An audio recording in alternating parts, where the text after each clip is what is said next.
Kalau tidak salah mungkin pemahaman saya bahwa agama-agama sebelum kedatangan Nabi Muhammad sebenarnya juga Islam, tetapi dalam artian keberserahan tadi, substansial.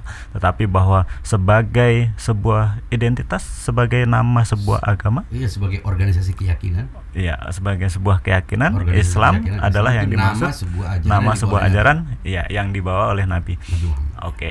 Oke, clear.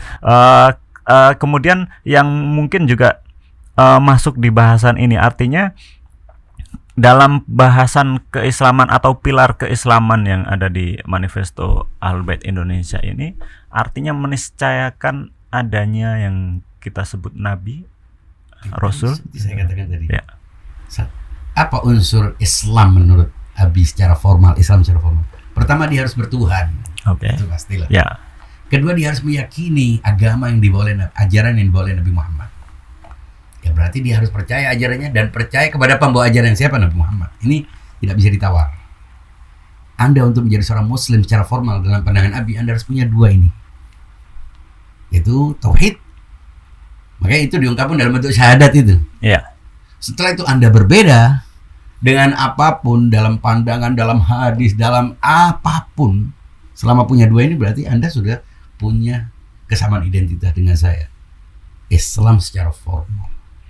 Mazhab tidak masuk di situ. Oke, artinya dalam pilar yang kedua ini syarat utamanya atau katakanlah Keislaman ada dua. indikatornya hanya syahadat itu tadi, Ustaz. Ya, dua syahadat. Dua syahadat. Ya. Ya, oke. Dalam pilar yang kedua, dalam pilar keislaman ini bagaimana kemudian Abi melihat atau memandang entitas-entitas lain yang katakanlah satu Islam nih, sama-sama bersyahadat. Ya. Ya, sebagai saudara seidentitas sesama Muslim.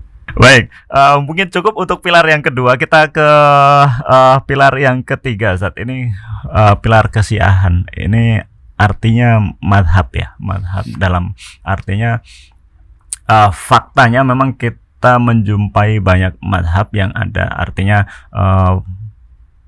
upaya atau cara memahami agama Islam itu sendiri yang kemudian melahirkan perbedaan-perbedaan yang kemudian katakanlah lahir mazhab yang berbeda-beda.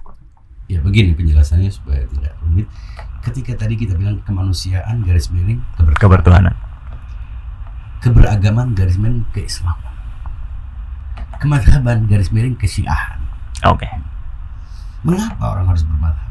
Kan kita harusnya kembali kepada Islam, kan banyak orang. Iya. Kembali ke Quran dan Islam hadis. di atas mazhab. Kembali Iya. kepada Al-Quran dan Sunnah. Mazhab adalah ciptaan manusia. Banyak orang ngomong gitu. Orang mau bermadhab, niat bermadhab, tidak niat bermadhab, selama dia bukan pilihan dari Tuhan, selama dia bukan penerima wahyu, dia pasti bermadhab. Maka dari itu perlu tahu pengertian terminologi mazhab. Banyak orang menggunakan kata mazhab tapi tidak tahu apa Tidak itu paham. mazhab. Mazhab itu adalah perspektif. Oke. Mazhab itu persepsi, hasil pemahaman. Mengapa hasil pemahaman? Hanya ada dua Anda bisa memahami agama itu, dengan wahyu atau persepsi. Ya. Nabi memahami agama dengan wahyu, menerima agama dengan wahyu, tidak dengan persepsi. Persepsi.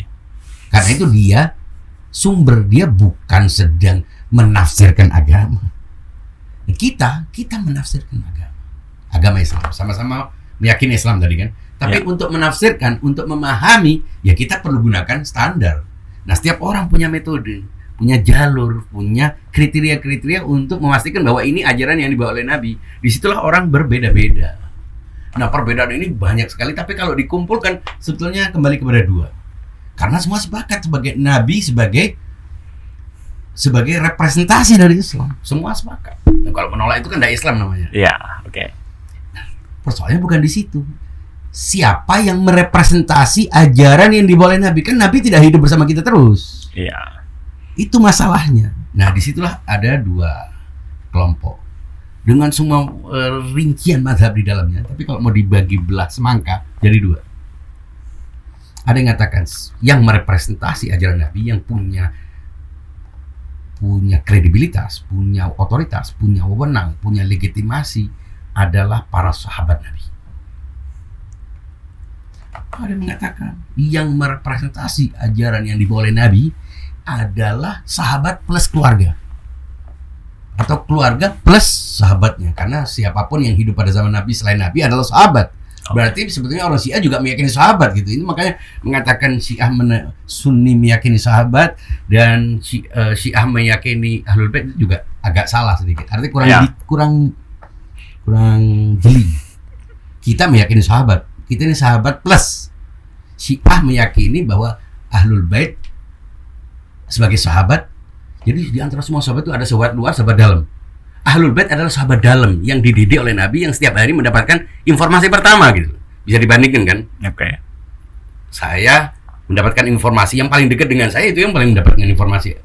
Anda yang agak jauh ya Anda mendapatkan informasi kedua, ketiga, tangan keempat, itu second hand istilahnya. Nah, ring 2, ring 3. Ya, ring 2, ring 3. Jadi orang-orang yang pertama mendapat, artinya saksi-saksi bagaimana ketika Nabi menerima wahyu, bagaimana ketika Nabi mencerap cahaya risalah. Itu detik per detik mereka bersama. Dengan alasan itu terbentuklah sebuah kelompok yang menerima Islam ajaran dari Nabi dengan tetap menghormati orang yang punya pilihan lain, sahabat atau siapapun. Tapi ini mereka tetap bahwa Islam kalau tidak dibawa oleh orang yang mendapatkan informasi pertama, lalu kita masih harus ngambil dari informasi kedua. Kita tidak mau menerima Islam dari informasi kedua. Tapi orang lain mau meyakini itu bahwa mungkin saja Nabi mengajari orang di luar sana ketimbang harus mengajari orang di dalam. Okay. Menurut logika orang lain mungkin boleh. Silakan. Iya. Karena itu terbentuklah sebuah metode kedua. Dua metode. Metode representasi sahabat dengan prinsip keadilan, katanya bahwa sahabat itu tiba-tiba semuanya adil. Disamaratakan. Iya, dan itu hak orang untuk meyakini itu.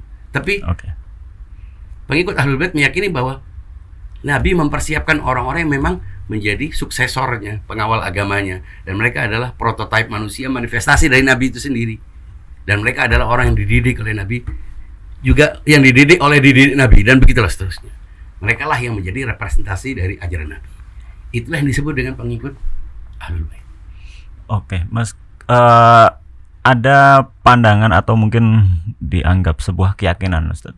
Katakanlah dari dua kelompok yang dua besar ini, dari kelompok pendukung Ahlul Bait yang juga meyakini, kemudian disebut Syiah ini kan juga pengikut Ahlul Bait, tetapi kan juga artinya ada kalangan sahabat yang juga diyakini bahwa masuk ke dalam ring 1 katakanlah, atau yang juga menyaksikan saat-saat Nabi menerima wahyu dan seterusnya. Tapi di kalangan yang meyakini sahabat atau kita sebut dengan Ahlussunnah, itu juga mereka mengaku bahwa mereka juga mengakui adanya Ahlul Bait itu. Ya, itu bedanya kalau mereka mengakui Ahlul Bait bukan sebagai sumber. Oke. Nah, bukan sebagai sumber, sebagai representasi dari. Kalau kita meyakini mereka lah yang pertama, artinya yang diukur dari mereka. Kita artinya perbedaan dua kelompok ini hanya keyakinan bahwa yang satu meyakini Syiah itu meyakini bahwa Ahlul Bait itu adalah juga sebagai sumber setelah Nabi Muhammad. Tetapi kalau Ahlussunnah menghormati adanya Ahlul Bait tetapi tidak menjadikannya sebagai sumber.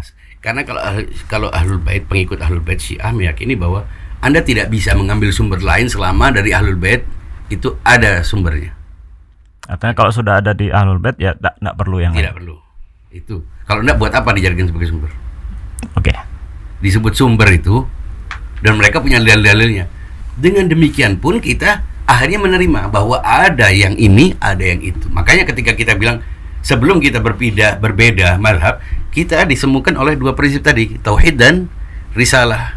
Syahadat pertama sama syahadat kedua.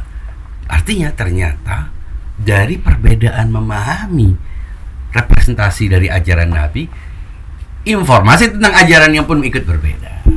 Oke. Dari situ pun berefek terhadap hukum-hukum, ajaran-ajaran, cara sholat, sampai hal-hal yang kecil. Jadi sebetulnya ajaran itu terdistribusi, ajaran Islam terdistribusi pada ajaran-ajaran yang dibawa oleh dua sumber ini. Jadi kalau cuma Islam saja Tanpa mazhab, ya kecuali kalau dapat bocoran dari langit, lain lagi. Bisa chatting sama Tuhan, mungkin bisa. Tapi selama dia hidup sama dengan kita, tetap saja sama-sama memahami agama dengan persepsi. ya, akan terbentuk mazhabnya. Oke. Dan tidak ada mazhab ketiga. Kenapa? Karena hanya 2 kelompok. Maka tidak mungkin orang walaupun saya tidak Syiah, tidak Sunni, kamu pasti salah satunya. Oke. Jadi sebutan Sunni dan Syiah ini bukan nama organisasi sebetulnya, mengacu kepada afiliasi epistemologi pemahaman agama. Ya, bukan organisasi, termasuk juga bukan agama. Ya, bukan agama, dia adalah metode memahami Agama. Kan kita sudah perjelas, agama itu wahyu. Ya. Ketika sudah menjadi mazhab berarti dia persepsi. Oke, karena ada mungkin keyakinan di halayak umum bahwa pokoknya yang mazhab itulah yang disebut kebenaran, bahkan katakanlah Kan disetarakan dengan ada agama. orang biasanya ngomong Syiah itu bukan Islam. Nah, Memang bukan Islam. Islam itu nama agama. Syiah itu adalah nama kelompok. kita lanjut Ustadz ini ke pilar yang keempat, yaitu pilar kebangsaan atau keindonesiaan. Ya, setelah kita punya identitas kesyiahan bahwa kita sama-sama Syiahnya, itu orang kan berbeda daerah, berbeda etnik, berbeda budaya, tapi kita bisa dipertemukan oleh mazhab yang sama. Termasuk Di Amerika, beda di negara Kanada, ya. di Oke. Ya. Azerbaijan, dimanapun, di Iran, di Kuwait, dimanapun. Meskipun kita berbeda identitas kebangsaan, berbeda suku, berbeda bahasa, budaya, tapi kita dipertemukan oleh sesuatu yang lintas selain agama. Apa? Metode dalam memahami agama Islam. Itu yang kita sebut dengan mazhab. Sama-sama Syiahnya. Sebagaimana juga mereka yang tidak Syiah atau kita sebut Sunni, itu juga punya kesamaan dengan orang-orang yang berbeda negara, berbeda identitas, suku dan sebagainya. Dipertemukan oleh apa? Oleh kemadhaban. Makanya mengundang ulama dari Mesir, dari Saudi, dari manapun. Bukan karena mereka sama dalam identitas, dalam suku, bukan sama dalam bangsa negara, tapi sama dalam kemadhaban. Jadi yang mau kita bahas ini bahwa mazhab itu lintas. Ya. Jangan melihat mazhab kemudian diidentikan dengan negara tertentu. Ya, itu tadi yang Seorang bisa menjadi Sunni atau berbeda. Syiah tanpa ada hubungan dengan negara, dengan identitas, dengan bangsa. Itu luas sekali. Karena apa? Karena ini metode dalam memahami agama yang sangat luas itu. Kan cakupan agama itu luas, agama Islam. Ya. Nah, orang tidak bisa bebas dari persepsi. Mazhab dhahaba ila itu artinya mempersepsi. Arti kedua dari pergi. Jadi pastilah dia akan mempersepsi. Nah, atas dasar kesamaan dalam persepsi yang kita sebut mazhab, kita bisa bertemu, berkomunikasi dengan siapapun. Dan itulah identitas ketiga setiap orang. Setelah dia menjadi Muslim, dia harus punya identitas mazhab. Ya. Mau dia mengaku bermazhab atau tidak, tetap saja dia bermazhab. Ya. Kecuali kalau dia nabi susulan dalam tanda petik. Ya. Maka dari itu, kalau kita bilang kesyiahan, ya kita Syiah. Tapi jangan lupa, kita tidak hanya Syiah, kita nih Syiah tapi di mana? Oke. Ya. Di situ ada unsur. Jadi kalau ketuhanan, kebertuhanan, keberislaman, kemadhaban atau kesyiahan atau kesunnian itu sesuatu yang mewakili keyakinan di langit sana. Dia sesuatu yang abstrak, tidak terlihat. Ya. Tapi kita kan berpijak, kita lahir, kita berdimensi, kita punya sejarah, kita punya ada di mana, ada kategori di mana dan kapan yang membuat kita harus mengkaitkannya dengan tempat dan waktu. Nah, dari sisi inilah kita menghubungkannya dengan kesinian dan kekinian. Oke. Ini yang kita sebut dengan keindonesiaan. Kita Syiah, ya, setelah kita Muslim. Oke. Setelah sebelumnya kita bertuhan. Syiah, tapi kita Syiah yang berada di satu tempat, kita yang dibentuk oleh budaya. Ini semua agama. Oke. Anggapnya mewakili ketuhanan itu agama lah, atau sebelum agama. Oke. Ini agama, ini pasca agama, dan kita dihubungkan dengan budaya. Apa budaya? Yang merupakan kreasi manusia. Pakaian, cara ngomong, bicara, komunikasi, ini semuanya budaya. Jadi budaya itu bukan hanya wayang. Apapun yang merupakan produk dari pemikiran manusia yang logis, yang manusiawi, Oke. yang ramah, yang bisa menerima orang, itu semuanya budaya. Apakah bertentangan dengan bukan bertentangan, harus berharmoni. Harus berharmoni. Jadi langit dan bumi gitu ibaratnya. Jadi bumi itu apa? Bumi itu di mana ada jaraknya. Dan kita kan tidak hidup di bumi, tapi kita hidup di suatu daerah di mana ada aturan, kesepakatan, ada budaya, ada konstitusi, ada kontrak sosial, ada apa yang kita sebut dengan Indonesia. Nah, Indonesia itu dihuni oleh siapa?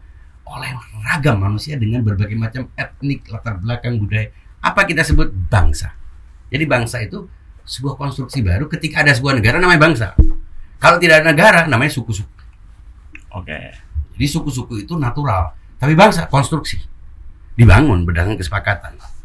Dulu orang-orang suku tim-tim itu bagian dari bangsa kita. Ya. Tapi sukunya dia tetap. Tapi sekarang sudah kita kurangi.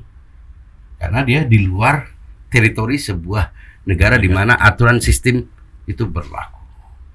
Nah, di dalam bangsa ada dua bagian, yaitu yang mendapatkan otoritas untuk mengatur dan yang memberikan otoritas.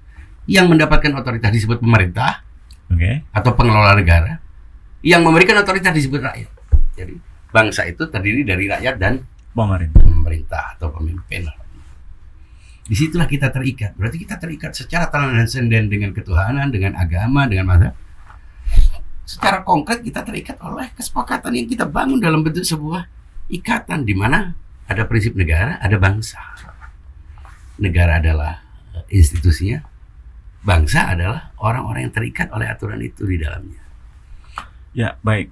Artinya di pilar keempat ini apakah kita sedang dalam rangka menjelaskan katakanlah kaitannya bagaimana orang Syiah atau orang yang Islam dengan mazhab Syiah yang tinggal di Indonesia itu pasti berbeda dengan katakanlah Syiah yang tinggal di sebut saja Iran tadi ya, sebuah negara yang sering dikaitkan dengan Syiah yang ada di Indonesia, kemudian yang ada di Irak, yang ada di Saudi, yang ada di Amerika bahkan atau di mana-mana. Seperti saya katakan, setiap orang itu pasti dibentuk oleh unsur-unsur konkretnya. Di mana, kapan, budaya, perilaku, ini semuanya iklim, itu semua mempengaruhi seseorang. Suka atau tidak suka. Jadi walaupun misalnya Anda menjadi orang Indonesia, ketika Anda, bahasa ibu Anda adalah bahasa Indonesia, Anda terikat dengan administrasi, KTP, pembuatan ini, suka atau tidak suka, Anda adalah dengan semua pemahaman keagamaan Anda yang tidak terikat dengan aturan itu, tapi Anda harus terikat dengan aturan-aturan di mana kita mau beli ini, mau jual ini, kan ada pajak, ada ini, Anda terikat dengan itu. Artinya Anda adalah bagian dari sebuah konstruksi kebangsaan. Dan karena itu Anda harus terikat. Di mana hak dan tanggung jawab harus seimbang. Jadi apa arti kebangsaan dalam pengertian Abi?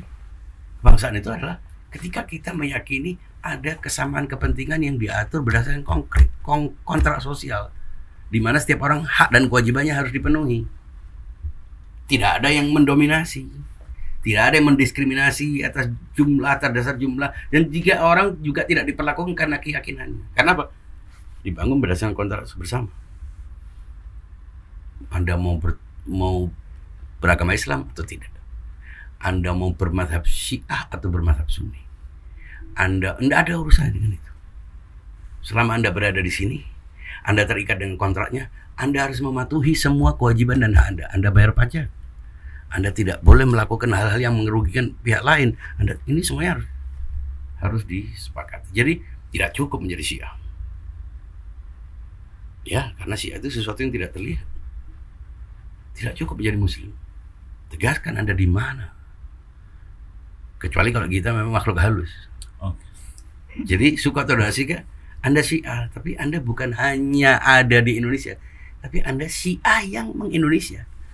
Budaya Anda, karakter Anda, yang memang tidak berlaku bagi orang Syiah di tempat lain dengan budaya dan karakter yang berbeda.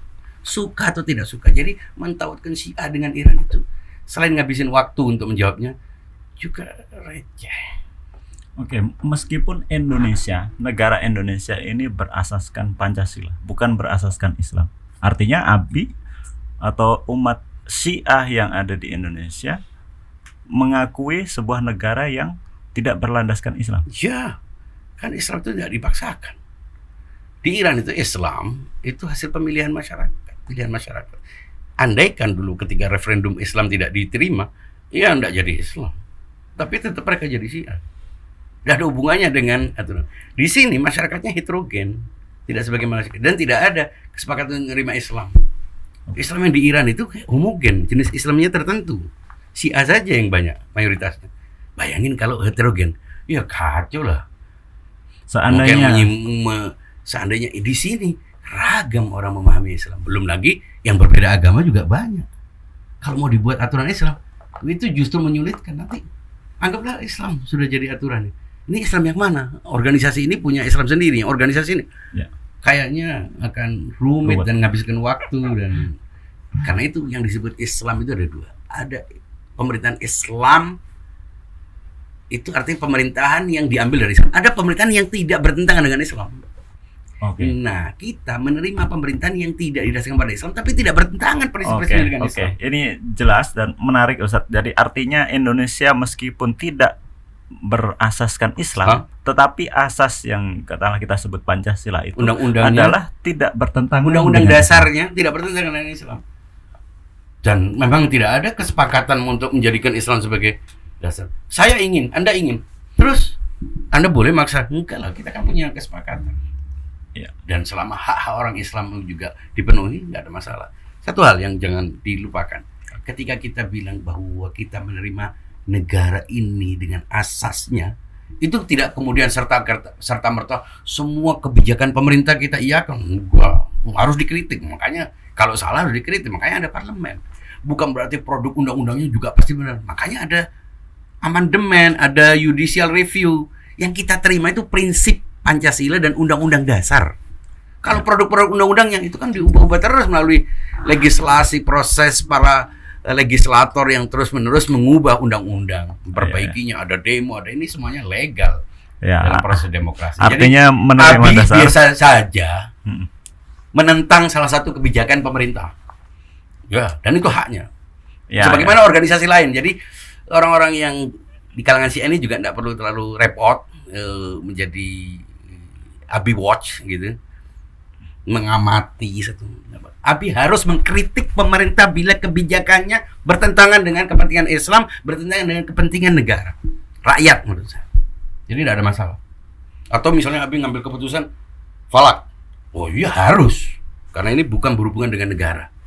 Dan kalau berbeda dengan kebijakan pemerintah bukan berarti menentang Pancasila dan Undang-Undang Dasar 45. Tidak ada hubungannya dengan itu.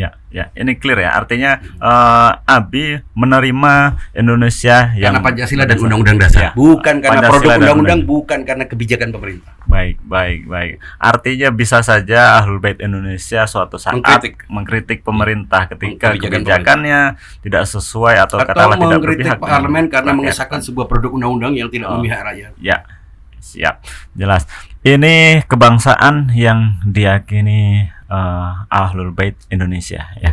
Kemudian untuk pilar yang kelima adalah keabian. Ini gimana sih? Keabian itu adalah 4 prinsip ini ketika dituangkan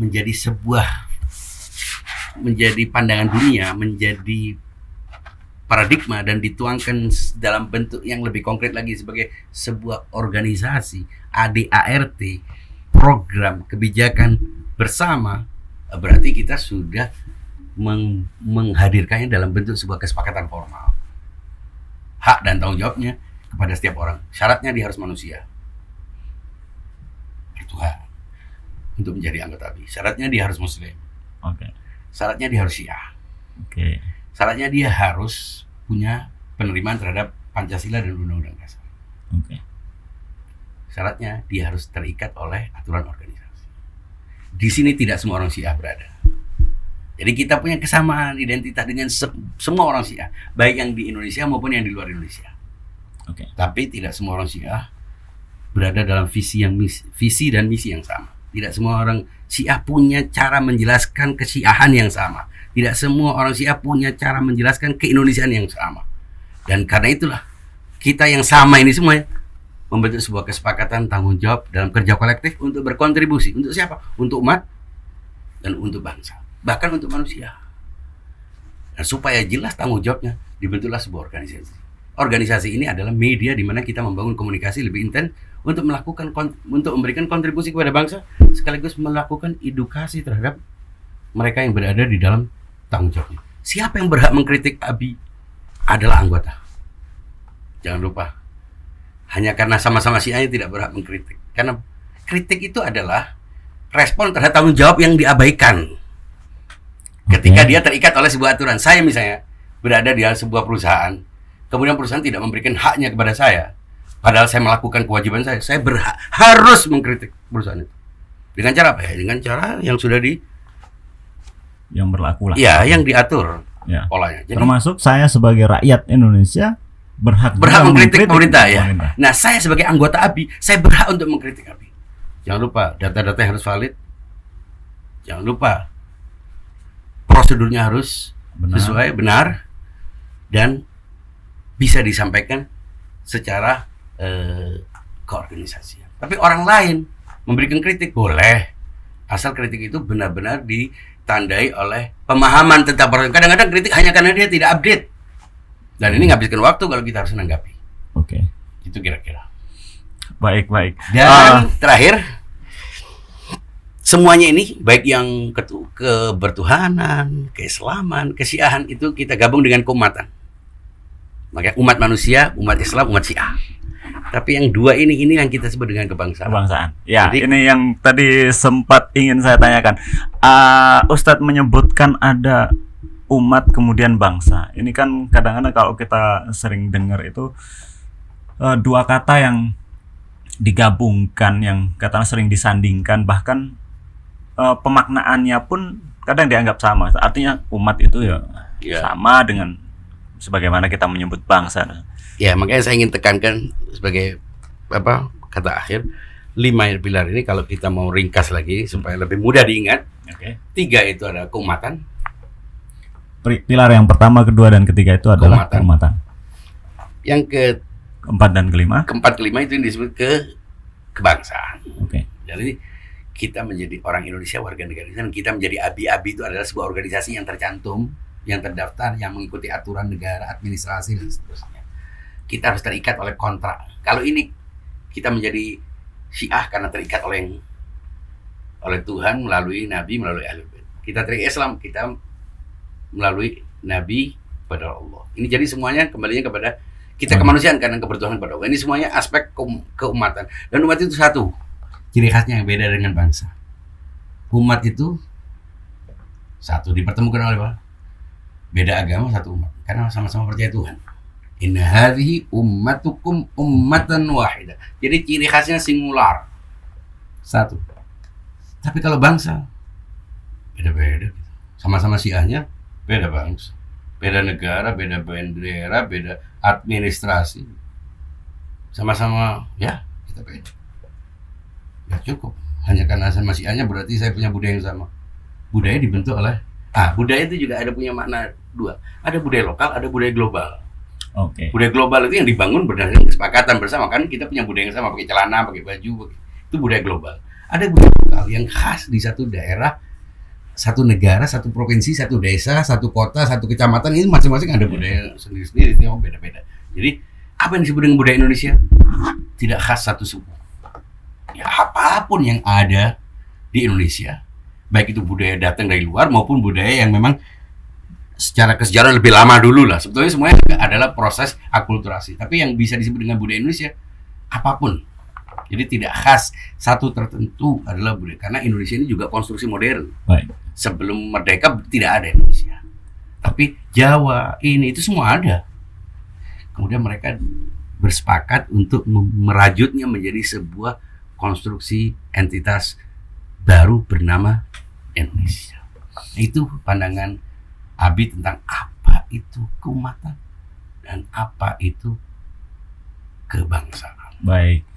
Ternyata 5 pilar yang sebelumnya saya anggap sudah ringkas ternyata masih bisa diringkas lagi menjadi hanya dua kata, yaitu keumatan dan kebangsaan. Apakah itu juga termasuk alasan atau latar belakang penamaan organisasi ini Ahlul Bait Indonesia? Ya, Ahlul Bait mewakili prinsip keumatan, Indonesia mewakili prinsip kebangsaan. Begitu ya Ustaz ya? Iya memang. Oke. Mungkin cukup itu dulu Ustaz untuk pertemuan kali ini. Kita akan bertemu untuk pertemuan selanjutnya. Terima kasih sudah menyaksikan. Kita akhiri. Assalamualaikum warahmatullahi wabarakatuh.